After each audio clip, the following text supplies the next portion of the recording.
범죄와 관련된 형사사건은 형사소송이라는 절차를 통해 해결합니다. 이번 차시에서는 어떤 행위의 범죄 여부를 판단하고 그에 대한 처벌을 결정하는 형사 절차에 대해서 살펴볼 것입니다. 또한 형사 절차에서 피의자나 피고인의 인권을 보호하기 위해 어떤 방안들이 마련되어 있는지에 대해 알아보겠습니다. 재판장에 들어가면 판사는 어떤 일을 할까요? 판사의 역할, 검사의 역할, 변호사의 역할에 대해 함께 화면으로 알아보겠습니다.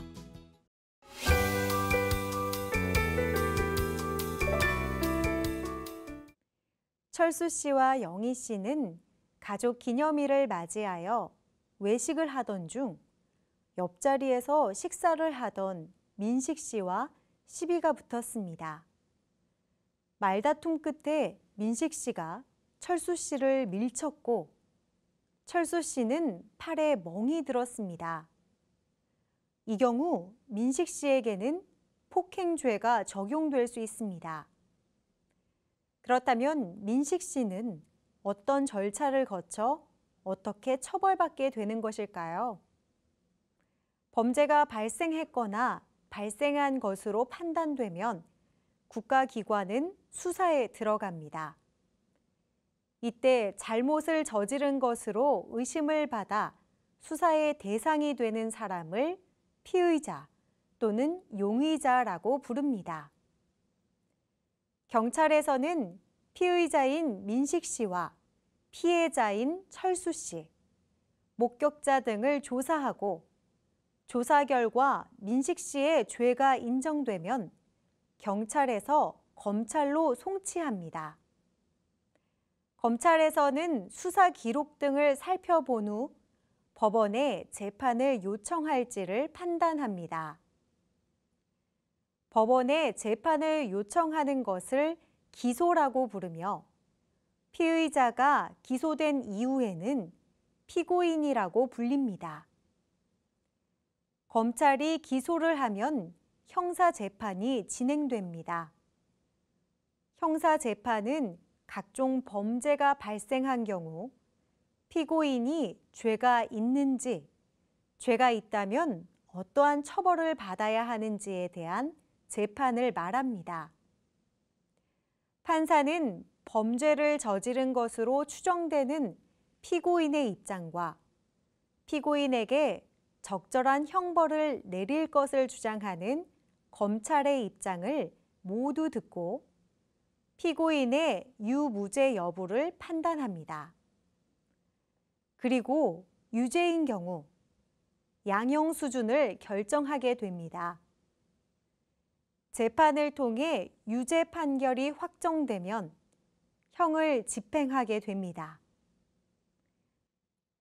예를 들어 징역이나 금고와 같은 자유형에 해당하는 처벌을 받은 피고인은 교도소에 갇히게 되고 벌금이나 과료와 같은 재산형에 해당하는 처벌을 받은 피고인은 일정 기간 내에 국가기관에 돈을 내야 합니다.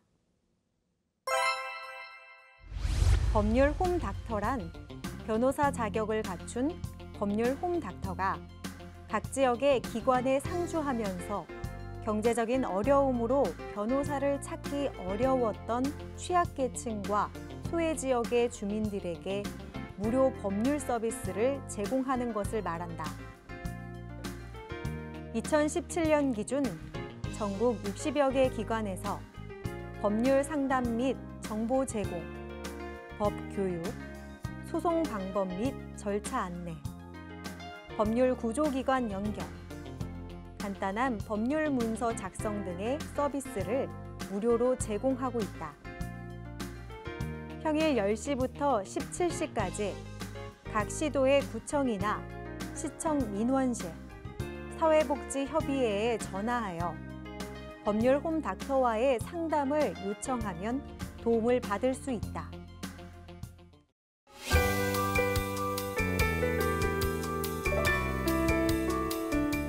대한민국의 법에서는 형사 절차를 진행하는 과정에서 국가 권력에 의해 피의자나 피고인의 인권이 침해되는 것을 막기 위해 여러 권리를 보장하고 있습니다.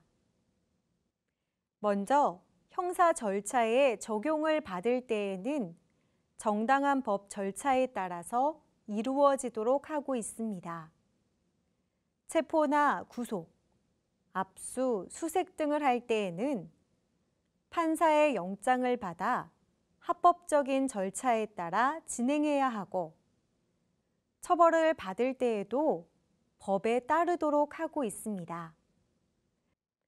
만약 체포나 구속을 당한 것에 대해 부당하다고 생각되면 법원에 다시 심사해달라고 요청할 수 있는데, 심사 결과 부당하다고 판단되면 석방됩니다. 피고인의 유죄를 밝히기 위해 고문을 하는 것은 허용되지 않습니다. 고문을 통해 거짓 자백을 하게 될 우려가 있기 때문입니다. 만약 고문이나 협박, 폭행과 같은 방법으로 자백을 한 경우에 그 자백은 증거로 인정되지 않습니다. 또한 형사 절차에서 피의자나 피고인에게 유죄 판결이 확정되기 전까지는 무죄로 추정됩니다. 검사가 피고인이 유죄임을 확실하게 밝혀내지 못했을 때에는 무죄를 선고해야 합니다.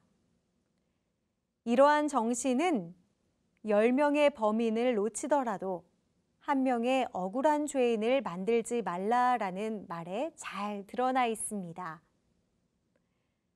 한편 모든 국민은 체포 또는 구속을 당하게 되는 경우 변호인의 도움을 받을 권리를 갖습니다. 경제적으로 어려워서 변호인을 구할 수 없는 경우에는 국선 변호사 제도의 도움을 받을 수 있습니다.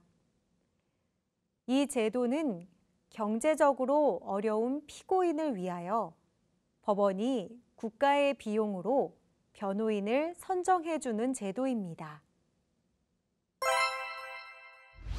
다문화 구성원을 위한 법률 서비스, 법제처의 다국어 생활법령. 법제처에서는 외국인들도 법과 관련된 정보를 쉽게 찾을 수 있도록 여러 나라 언어로 생활법령 정보를 제공한다. 영어, 중국어, 일본어, 베트남어, 타이어, 인도네시아어, 아랍어, 우즈베거, 몽골어, 방글라데시어 등의 언어로 아동교육, 소비자 보호, 외국인 근로, 주택 임대차 등 다양한 법령 정보를 제공하고 있다. 대한변호사협회 인권재단의 이주 외국인 법률지원센터, 대한변호사협회 인권재단에서는 이주 노동자, 결혼 이민자 가족, 난민 등 이주 외국인을 위한 온라인 무료 법률 상담 사이트를 운영하고 있다. 영어, 일본어, 타이어, 러시아어, 우즈베거, 몽골어, 필리핀어, 중국어, 캄보디아어, 베트남어 등의 언어로 서비스를 제공하고 있으며 법정 문제에 대해 직접 상담할 수 있을 뿐 아니라 법률 상담 사례집을 통해 관련 궁금증을 해결할 수도 있다. 1. 형사 절차. 범죄 발생, 인지, 고소, 고발, 수사 개시, 검찰 송치, 기소, 형사 재판, 판결, 형의 집행. 2. 인권의 보호, 적법 절차의 원칙, 영장주의, 체포나 구속이 적절한지를 심사, 고문의 금지, 무죄 추정의 원칙, 변호인의 도움을 받을 권리.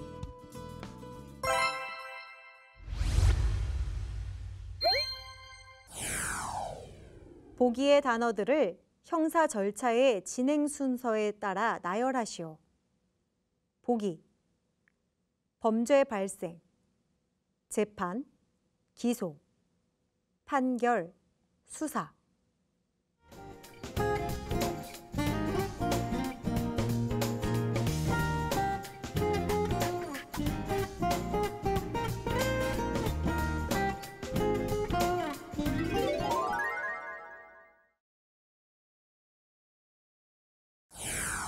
다음에 괄호에 들어갈 알맞은 말을 쓰시오.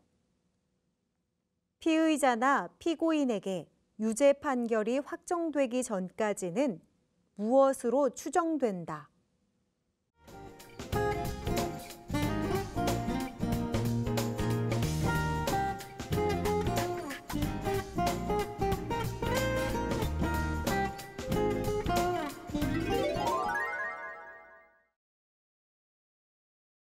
이번 차시에서는 어떤 행위의 범죄 여부를 판단하고 그에 대한 처벌을 결정하는 형사 절차와 그 과정에서 피의자나 피고인의 인권을 보호하기 위한 방안들을 알아보았습니다. 이것으로 한국 사회 이해 심화 과정을 모두 배워보았는데요. 한국 사회에 대해 이전보다 더 친근하게 느껴지시나요? 아는 것이 힘이다 라는 말이 있습니다. 한국에 대해 더 많이 알아갈수록 한국에서의 생활이 더욱 즐거워지지 않을까요? 지금까지 함께 해주셔서 감사합니다.